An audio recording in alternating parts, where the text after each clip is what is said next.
to our first discussion in this hour.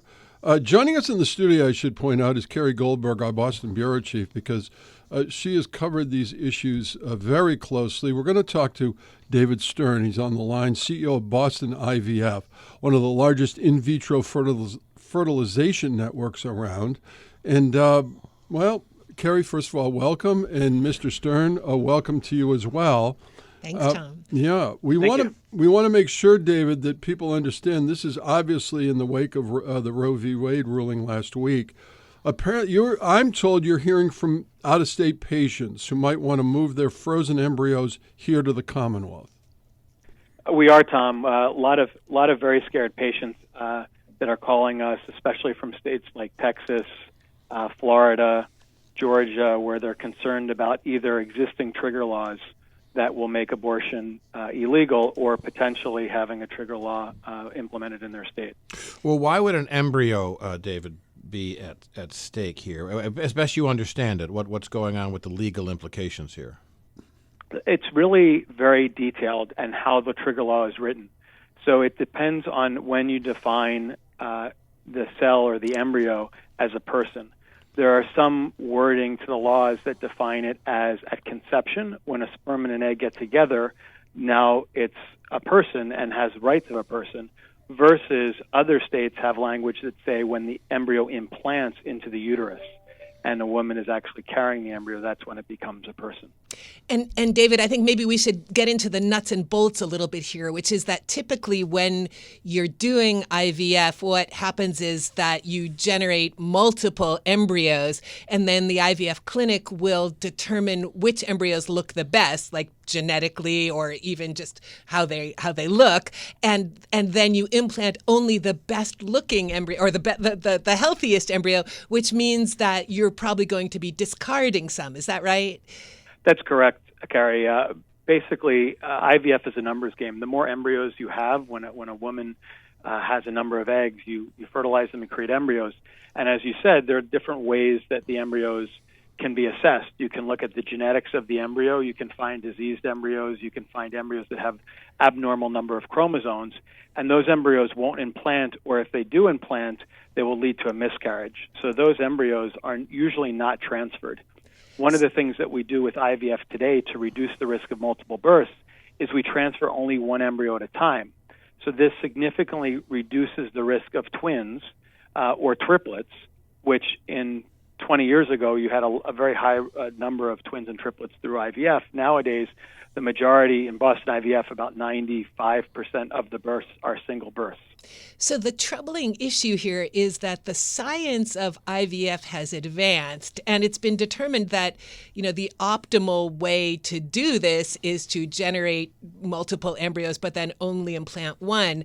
But it may be running up against new legal prohibitions on being able to discard embryos, and therefore what? What would happen? Well, it's a very good question. To discard an embryo in some states could potentially be considered manslaughter, and that's one of the risks that potential physicians have. Is if you're in a state and it's illegal to discard embryos, could someone turn you in for discarding embryos? Patients' concern is, I now have these embryos that are frozen, and even the unhealthy ones I can't discard. So what do? You have to keep them frozen. You have to continue potentially to pay for them when those embryos have no likelihood of becoming a baby. And so maybe what we're seeing is that, so concerned patients are asking about whether they should or could transfer their frozen embryos here to Massachusetts, which they can see as kind of a safe state for embryos.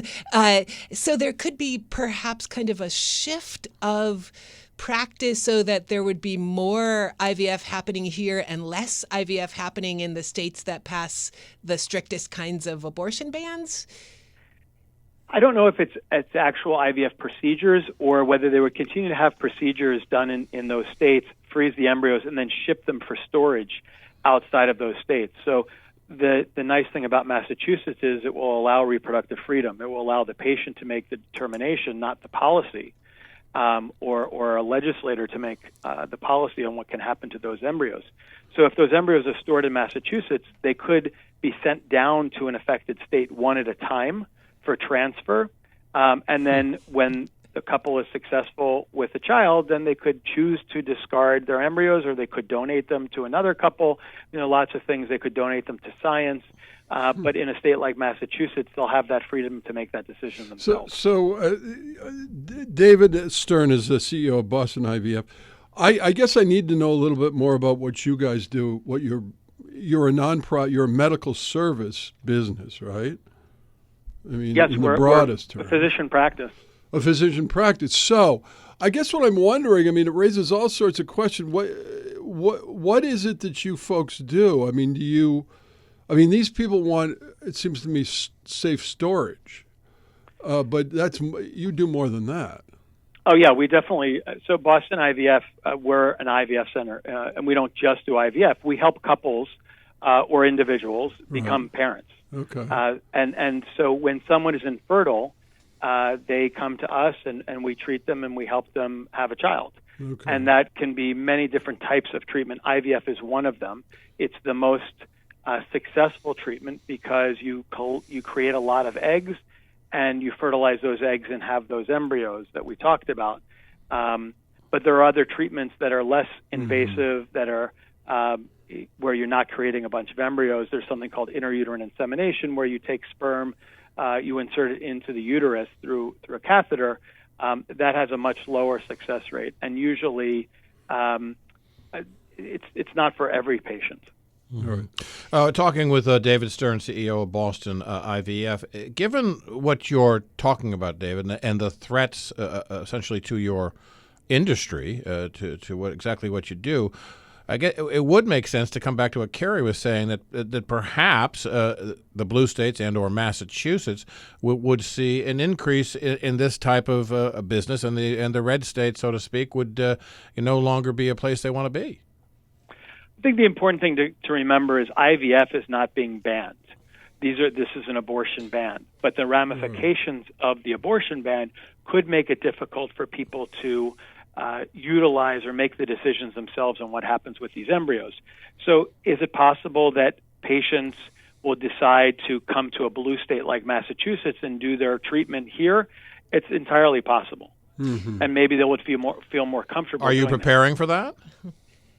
We're preparing for it. Obviously, the decision is very recent, but we're already making plans to prepare for additional growth and ensure that we have enough room so that couples or individuals who have embryos who want to move them, we would be happy to take them and make sure that they remained secure. But just for a reality check, it is, you're right, David. I was just speaking with Resolve, the National Infertility Organization, and they're basically saying, look, this is not a moment for patients to freak out. Like, right, abortion may be banned in some places. IVF is not being banned.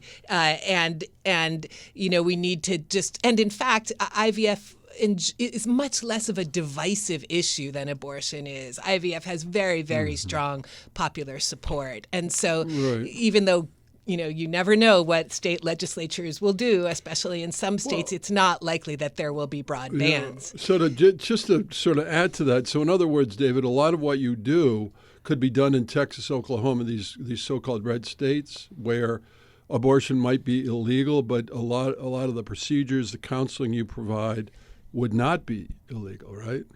Oh, absolutely. Patients will still be able to get treated in those states to do IVF or other fertility treatments. And Carrie, as you said, IVF is very family friendly. You're building families. You're helping people become parents, and so it is not nearly as I would say charged as the abortion debate. Right. Well, what are you hearing, though, from folks who are contacting you asking to have their embryos transferred up here, and how is your company preparing for that piece of it? So we are hearing that in some cases they already have embryos stored in some of these red states, and they're worried about what decisions they'll be able to make. And so that's kind of what's prompting them to call us to say, we know you're in a blue state, you're in Massachusetts, we might feel more comfortable having our embryos be stored with you, where we can continue to make those decisions and not have a state pass a law that now doesn't allow us to do what we want with our embryos. Right. What I heard from Resolve is patients are just very anxious and they want to have control. I mean, when you're trying to get pregnant, you don't have control over that really. And so you want to at least be able to control where your embryos are and that they'll be safe from any change in law. You can imagine it at an emotional level. It's just that at a legal level, the threat is not real at this point. I think that's a great point. It's a very emotional time. And as you said, control, when you're going through infertility, you feel out of control. The ability to have a child is one of the most, I guess, down to earth. It really strikes us all. And everybody thinks about when, they're little, they play with dolls and they think about being a parent someday. And when then you're told that you're having a challenge to become a parent, it really strikes to the core. So it's about control, and you feel like when you're going through infertility treatment, no matter where you are going through the treatment, it's very emotional, and you feel like you don't have control. So this is an issue really about, okay, you want to have some semblance of being able to make those decisions yourself and not have a state legislator make those decisions.